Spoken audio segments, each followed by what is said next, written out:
नमस्कार विद्यार्थी मित्र हो, कसे आहात? मजेत आहात ना? असायलाच पाहिजे, कारण तुम्ही आता बंधनामध्ये राहत आहात. बंधनामध्ये राहायला आवडत नाहीये कोणालाच, पण गेल्या 10 महिन्यापासून तुम्ही अगदी रिंगणात थांबलेले आहात. म्हणजे काय? येस, रिंगणात म्हणजे तुम्ही अंडर वॉच आहात.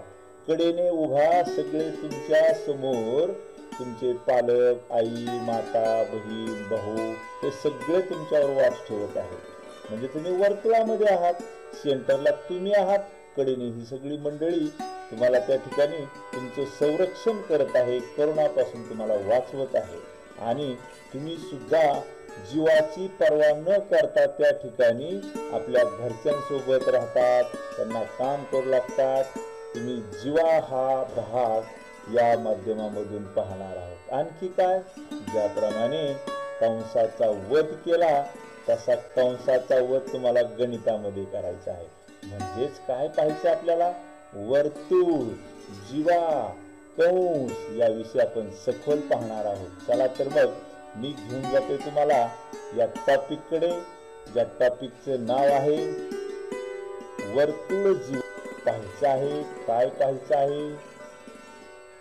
समोर तुमच्या स्वनिर्मित, मी श्री कैलास काकडे निकट माध्यमिक विद्यालय इथून तुमच्यासाठी स्वनिर्मित अशा प्रकारची अत्याधुनिक पद्धतीने पॉवर पॉइंट मध्ये शिकवणार आहे. हा भाग खास तुमच्यासाठी आहे. या ठिकाणी तुमच्या लक्षात आलं असेल की गणित हा विषय हा नुसता सांगण्याचा नाही, नुसता ऐकण्याचा नाही, नुसता ऍक्टिव्हिटी करण्याचा नाही, त्याच्या पुढे एक पाऊल पुढे आपल्याला जायचं आहे. ज्यावेळेस तुम्ही एक पाऊल पुढे जाताल ना, त्यावेळेस तुम्हाला गणित झालेले सोपे नक्कीच वाटणार आहे. मी तुमच्या समोर जे दाखवत आहे ह्या सगळ्या बाबींना आपण स्पर्श करणार आहोत, ह्या सगळ्यांचा सखोल अभ्यास करणार आहोत. मुद्दाम तुमच्या समोर मी हे गिअर दाखवलेले आहेत. या गिअर प्रमाणे आपल्याला चालायचं आहे, गिअर टाकायचे आहेत, गाडी चालवायची आहे, सावकाश चालवायची आहे, योग्य ठिकाणी जायचं आहे. आणि हे जाण्यासाठी मध्ये मी तुमच्या सोबत असणार आहे. माझ्या हातात तुमच्या सगळे कंट्रोल असणार आहे. तुम्ही चुकीच्या पद्धतीने जायला लागले, मी कंट्रोल करणार आहे. म्हणजे गिअर हे तुम्ही आहात, तुम्ही पाळणारे आहात, आणि तुमच्यावर वॉच, तुमच्यावर कंट्रोल हे माझं असणार आहे. या ठिकाणी आपल्याला काय काय पाहायचंय? यस, मी आता सांगितलं त्याप्रमाणे वर्तुळ, जीवा व कंस हे काय आहेत, कसे पाहायचे, कशा प्रकारे आपल्याला कंस शोधायचे आहेत, त्यांची माप कशी काढायची आहेत, तेच तर या पाठामध्ये आपण शिकणार आहोत. याच्यात आणखी आपण लघुकंस, विशाल कंस यांचा संबंध, ते ओळखायचे कसे, त्यांची मापे कशी काढायची, त्याच्यासाठी सूत्र कोणते वापरायचे, तुम्ही परफेक्ट होणार आहात. फक्त लक्ष देऊन या ठिकाणी आपला तास एन्जॉय करायचा आहे. मी आता तुमच्या समोर फक्त हे पॉवर प्रेझेंटेशन दाखवणार आहे, पण डिटेल तास मात्र आपला तब्बल 1 तासाचा लाईव्ह असणार आहे. आणि तो लवकरच तुम्हाला त्या ठिकाणी त्याची तारीख सांगण्यात येणार आहे. फक्त आजचा हा जो मी तुमच्या समोर दाखवणारा भाग आहे तो तुमचा प्राथमिक अवस्था, म्हणजे तुमची जे पूर्व ज्ञान आहे हे तपासण्यासाठी मी मुद्दाम तयार केला आहे. आणि याच्यावर आधारित आपला लाईव्ह यूट्यूबला 1 तासाचा प्रोग्राम होणार आहे. लघुकंस पाहणार आहोत, विशाल कंस पाहणार आहोत, अर्धवर्तुळ कंस पाहणार आहोत. या शब्दामध्येच त्यांचे अर्थ आहेत. फक्त तुम्हाला काय, तुझा आहे तुझपासी पर जागा चुकलासी, तुम्हाला ते शोधायचं आहे. सगळं तुमच्या हातात आहे, तुमच्या समोर असणार आहे. त्यानंतर त्या वर्तुळाच्या केंद्रातून खाली जर आपण लंब टाकायचं तर कालच्या पाठातच पाहिलं आहे. आता केंद्रातून त्याच्या समोरची जी जीवा असते त्याच्यावर बरोबर लंब टाकायचा. लंब टाकल्यावर खूप चांगल्या प्रकारचा त्या ठिकाणी डोक्यामध्ये एक विचार तयार होतो की हा लंब टाकल्यावर काय होतं, रेषाखंडाचं काय होतं, वर्तुळाचे काय होते, त्रिकोणाचे काय होते, आपल्याला कर्ण वर्ग बरोबर पाया वर्ग अधिक उंची वर्ग हे सुद्धा ह्या लंबामुळे पाहायला मिळणार आहे. आणि याचबरोबर या पाठामध्ये आणखी आपल्याला वर्तुळ केंद्र व त्या वर्तुळातील जीवेचा मध्यबिंदू यांना जोडणारा रेषाखंड हा जीवेला लंब असतो हे सुद्धा पाहायचं आहे. तर चला आपण जाऊयात आपल्या टॉपिककडे. पुन्हा एकदा सांगतो, हे प्रकरण मी अत्याधुनिक पद्धतीने तुमच्यासाठी तयार केलं आहे, मात्र तुम्हाला त्याचं योगदान द्यायचं आहे. कारण मी नेहमी सांगत असतो, आपलं लेक्चर हे पिक्चर नाही, कीर्तन नाही, प्रवचन नाही, तर इथे ॲक्टिव्हिटी असते. तुमचा हात चालला पाहिजे चॅट बॉक्समध्ये लिहायला, पेन आणि वही समोर असली पाहिजे, तरच खरी मजा येणार आहे आणि तुम्हाला काहीतरी शिकल्याचा आनंद सुद्धा मिळणार आहे. चला तर मग पाहूयात काय पाहायचं आहे. तुमच्या समोर इथं एक वर्तुळ दाखवलेलं आहे, त्याचा केंद्रबिंदू आणि त्यामध्ये काही आकृत्या पण दाखवलेल्या आहेत. आता मला या ठिकाणी प्रश्न विचारतो तुम्हाला, रेख ओढी दिसते का तुम्हाला? हो, दिसते. मग या ओढीला काय म्हणाल बरं तुम्ही? व्यास आहे की जीवा आहे का रेषा काढली का काय आहे नेमकं हे ओढी बरोबर? सांगा मला चॅट बॉक्समध्ये, मी वाट पाहतोय. ओढी ही वर्तुळाची टिंब आहे. काय काय दाखवले अगोदर ते पाहूया. इथं केंद्रबिंदू ओ आहे आणि केंद्रातून एक रेषा सरळ काढलेली आहे, तिला ए बी हे नाव दिलेलं आहे. तसेच दुसरी एक रेषा मी काढलेली आहे केंद्रातून वर्तुळाच्या परिघावर. जो कडेचा भाग आहे ना गोल, हा गोल भाग म्हणजे त्या वर्तुळाचा परिघ असतो. ह्या परिघावर कितीही बिंदू मी दाखवू शकतो. आता किती दाखवलेत? A B P Q D आणि एक्स एवढे बिंदू दाखवलेले आहेत. तुम्ही बारकाईने निरीक्षण करायचं आहे. चला तर बघ चॅट बॉक्समध्ये उत्तर आलंय का मला पाहू द्या. रेख ओढी ही वर्तुळाची काय आहे? यस, त्रिज्या आहे. आलं का लक्षात? त्रिज्या म्हणजे काय? तर वर्तुळाच्या केंद्रापासून ह्या परिघावर असणाऱ्या कोणत्याही बिंदू पर्यंतच्या अंतराला त्या वर्तुळाची त्रिज्या म्हणतात. मग ओढी बी त्रिज्या झाली. ओ पासून जर मी क्यू ही रेषा काढली तर ती सुद्धा काय होणार आहे? त्रिज्या. ओ पासून बी पर्यंत ही पण त्रिज्या. ओ पासून पी पर्यंत काढली रेषा ही पण त्रिज्या. ओ पासून ए पर्यंत ही पण त्रिज्या. ओ पासून एक्स पर्यंत ही पण त्रिज्या. म्हणजे त्रिज्या म्हणजे काय? केंद्रापासून वर्तुळाच्या परिघावर असणाऱ्या कोणत्याही बिंदूला जोडणाऱ्या रेषाखंड म्हणजे त्या वर्तुळाची त्रिज्या होय. आता पुढे जाऊयात. वर्तुळाची त्रिज्या आपल्याला माहित झालेली आहे. यानंतर तुमच्या समोर आता मी दुसरी आकृती दाखवत आहे. आता रेख ए बी हा वर्तुळाचा टिंब आहे. बघा बरं, निरीक्षण करा. ए पासून बी ही रेषा कशी गेली आहे? केंद्रातून गेली आहे. आता ह्या रेख ए बी हा वर्तुळाचा टिंब आहे. चॅट बॉक्स मध्ये मला उत्तर द्यायचं आहे. मी वाट पाहतो.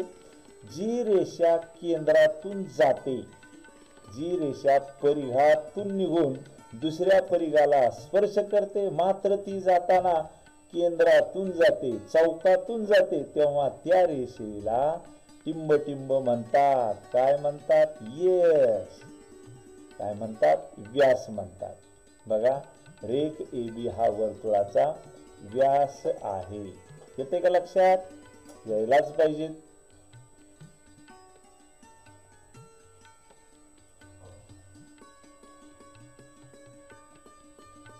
आता पुढचा प्रश्न पाहूया. पी क्यू ही वर्तुळाची काय असणार आहे? ही केंद्रातून गेली का? नाही गेली.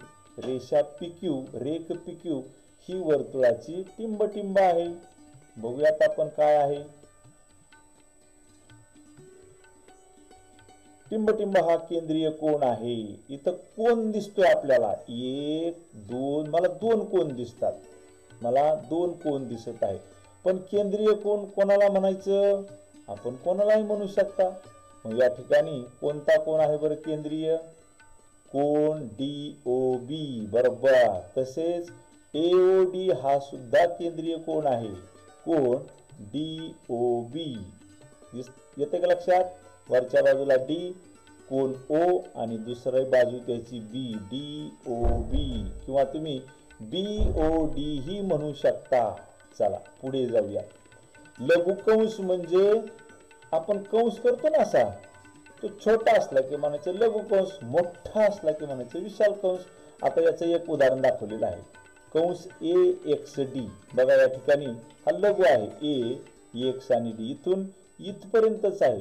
त्यानंतर कंस ह्या डी पासून बी पर्यंत आहे, हे दोन लघु कंस आहेत.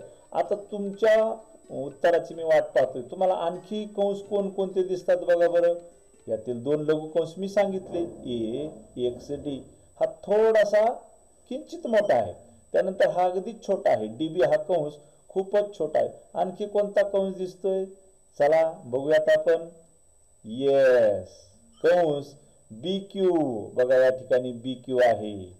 कोणता आहे, बी क्यू. इथून इथपर्यंत हा बी लघु कंस आहे. आणखी कोणता आहे, कंस पी क्यू.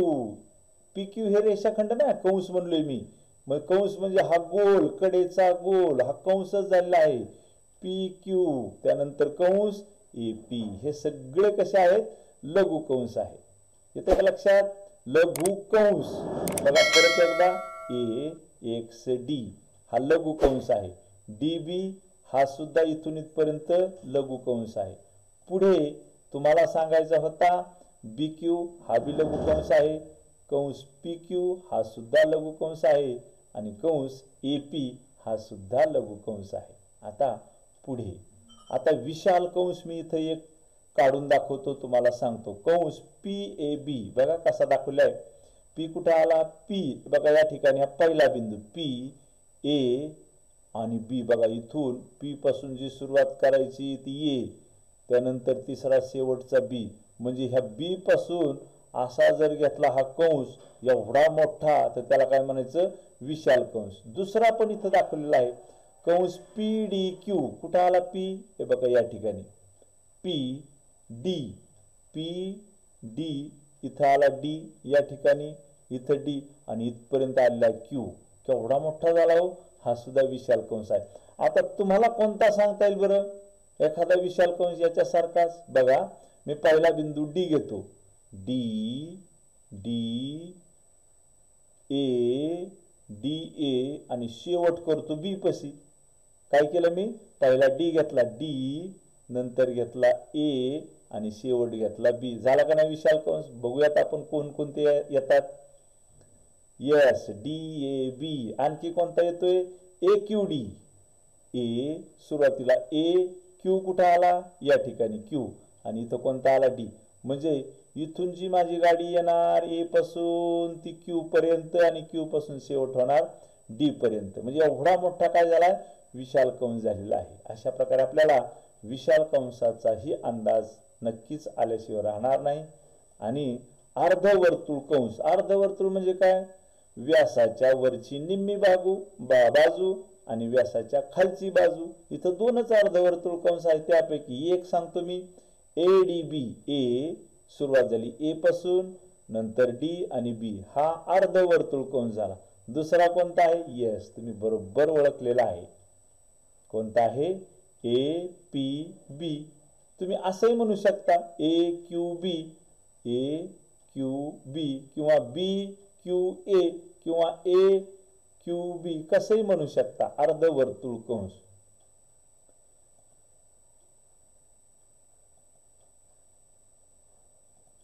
ओके. आणि आता परत एकदा 2 मिनिटांमध्ये आपण